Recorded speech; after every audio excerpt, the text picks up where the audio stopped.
is possible to attain a healthy stature of our body and our being until death.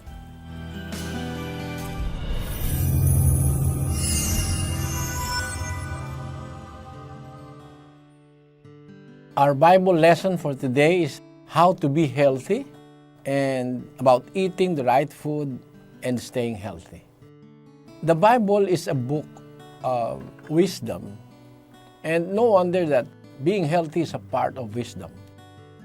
Let us read in the book of 3 John, chapter 1, verse 2. Let us read. Beloved, I wish above all things that thou mayest prosper and be in health, even as thy soul prospereth.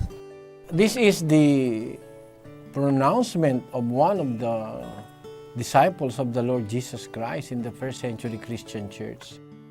You will notice that as far back as 2,000 years ago, ministers of Christ like John are concerned about the health of the people they are shepherding.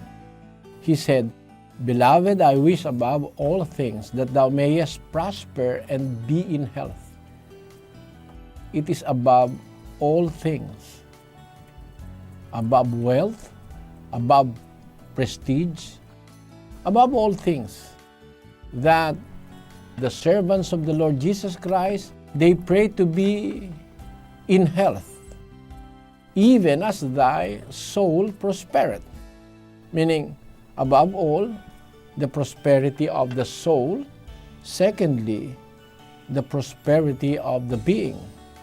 To be in health and it may prosper.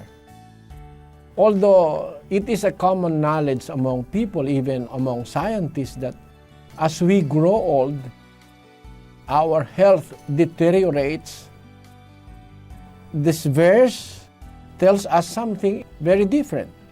There must be prosperity in health, even as the soul of Christians prosper because of the teachings of the Lord Jesus Christ.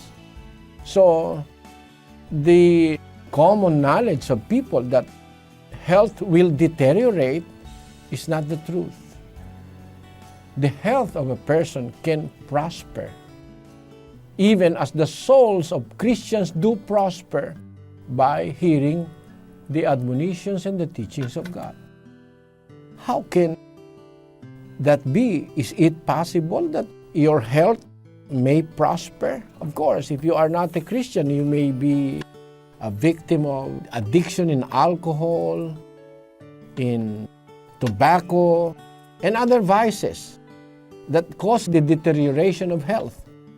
But accepting the teachings of the Lord Jesus Christ will stop totally all those vices that affect the health.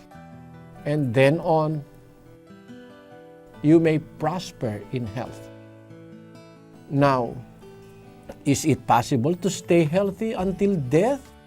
Let us read in the book of Deuteronomy on chapter 34.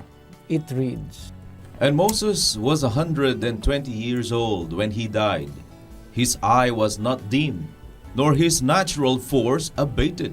If you are going to consider this verse, Moses died of an old age. Most of us will not reach that age now in this generation. But it was very much possible in the generations of Moses. He reached 120 years old before he died. And until his death, his eye was not dim. So his eye was so healthy that it was not affected by cataract or other eye diseases, nor his natural force abated, meaning he was healthy until death.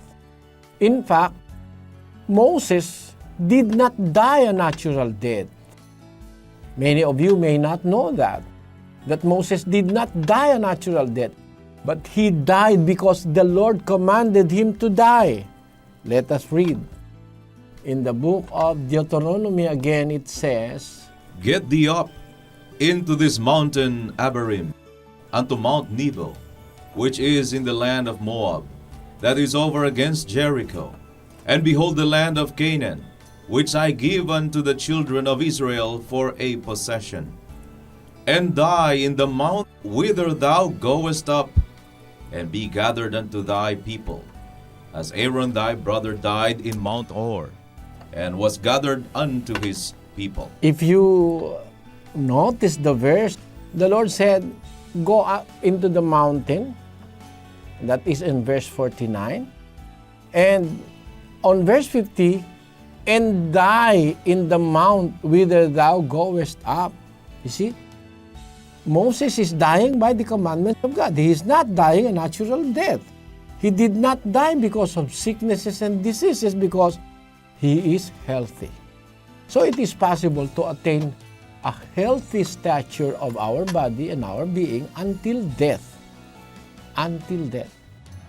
And we can die by the commandments of the Lord. Imagine, die in the mount whither thou goest up. That is the pronouncement of the Lord to Moses. I'm just proving to you by these verses that a servant of God may prosper, not only in the soul, but in health. That is the wish of faithful minister of the Lord Jesus Christ regarding the servants of the Lord. But how can we maintain? You see, for me, when I have learned all these things, it is a little bit late, because I was old when I have realized these things in the Bible. But I have no regrets, because I can teach other people what I have known in the Bible. And what I have known is a very important thing for us to consider. That the Bible teaches us to be prosperous and healthy in soul and in the body. What are the ways of the Bible? Let us not forget that it is God that teaches us the way to live. And the way that we should live is the healthy way, because it is God's way.